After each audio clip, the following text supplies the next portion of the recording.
안녕하세요. 허브경제TV입니다. 오늘 볼 종목은요, 고영입니다.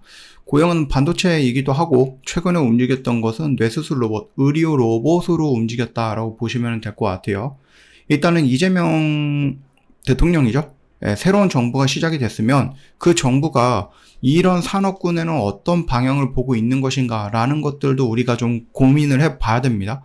왜냐면은 정부가 고민하고 있는 것들이 결국은 주가에 어느 정도 영향을 주지 않을까라고 생각을 하는 거죠. 그러면은 이재명 행정부는 이 보건의료라든지 이런 쪽에 어떤 생각을 하고 있는가?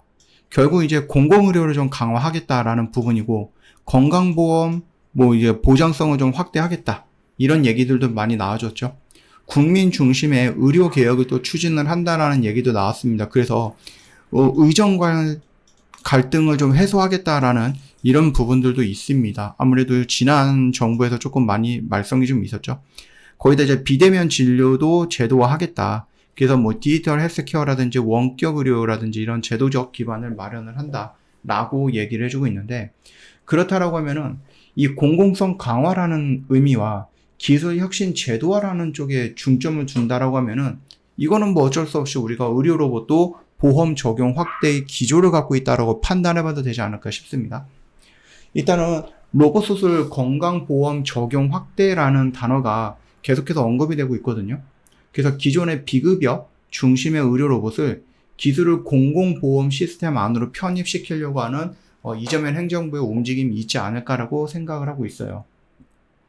만약에 뭐 의료 로봇 기업이라든지 병원 모두 R&D 진행을 하고 상용화를 하고 보험 적용이라고 하는 성장 루트를 이번 정부가, 이재명 정부가 좀 만들려고 하는 것이 아닌가라는 생각을 하고 있습니다. 아무래도 이제 비대면 진료가 제도화 된다라고 했을 때 원격 조작형 뭐 로봇이라든지 재활 로봇, 간병 로봇 또는 이 화면에서 상담할 수 있는 뭐 로봇, 이런 것들도 필요할 수 있겠죠. 그렇기 때문에 충분히 확보해야 되는 부분이라든지 아니면 확장되어야 되는 부분이 좀 많을 거다라고 보시면 됩니다. 특히 고령화 사회가 지금 계속해서 진행이 되고 있고, 병원에도 일하는 사람들이 계속 줄고 있어요. 병원뿐만 아니라 아무래도 고령화가 되고 저출산이 되다 보면은 중간에서 일해야 되는 그 생산군들이 계속해서 축소가 되는 부분이죠. 그러면은 뭐 이제 노인들이 많고 병원에서 간병을 해야 되는데, 이 간병원들도 굉장히 좀 많이 축소가 되니 이것들이 이제 로봇으로 대체할 수도 있지 않을까라는 부분이에요. 공공의료에서 뭐 국립대병원이라든지 공공병원이라든지 이런 데에서도 뭐 의료 로봇 인프라 예산도 포함이 가능하다고 보고 있는 거죠. 예를 들어서 어떤 것이냐라고 했을 때는, 우리 식당에 가면 뭐가 있습니까? 어떤 로봇이 그 음식 배달해 주잖아요.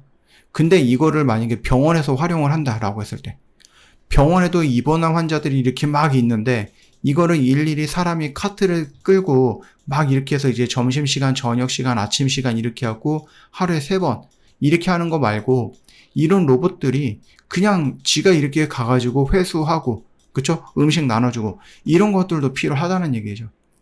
왜냐면 간호사들이 아니면 뭐 간호보조원인지 아니면 뭐 이런 간병보조원인지는 모르겠지만, 그분들이 해야 될 일을 로봇한테 넣어주고, 이분들은 이제 말 그대로 환자를 좀 케어하는 데 조금 집중하는 이런 부분이 있을 수 있다는 얘기예요.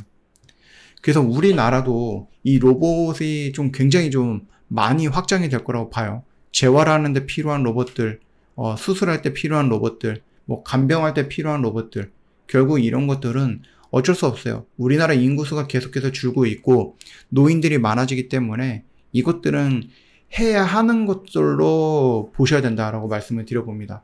그렇다라고 하면 이런 것들이 결국은 보험으로 적용이 돼야 되거든요. 여러분, 보험 중에 그거 있어요. 내가 병원에 입원했는데 어떤 간병인을 사용을 해도 하루에 얼마씩 하는 보장하는 그 보험이 있거든요. 똑같아요. 사람이 아니라 로봇을 사용을 한다 했을 때도 거기서 보험이 나와줘야 된다라고 보시면 될 것 같습니다.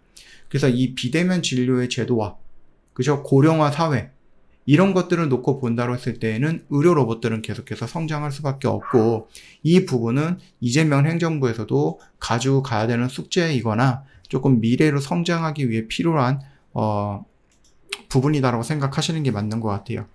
지금 살짝 5일선을 돌파하면서 양봉이 나왔죠?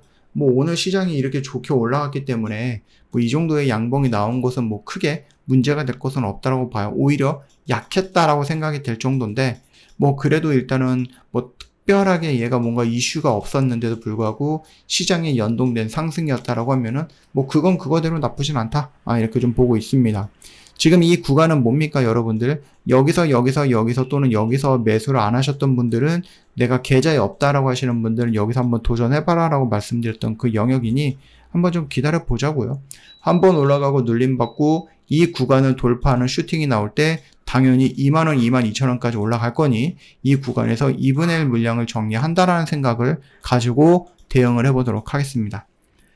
저희 허브경제TV 공식 채널 보시면 정말 중요한 것들 깔끔하게 정리해서 올려놨죠. 이것만 놓고 보셔도 여러분도 오늘 필요한 것들, 알아야 되는 것들 다 봤을 거라고 생각합니다. 그러니까 놓치지 마시고 다른 데서 이상한 뉴스들 보지 마시고 저 공식 채널 하나만 집중하시더라도 여러분 오늘 시장 다 먹었을 거라고 봐요.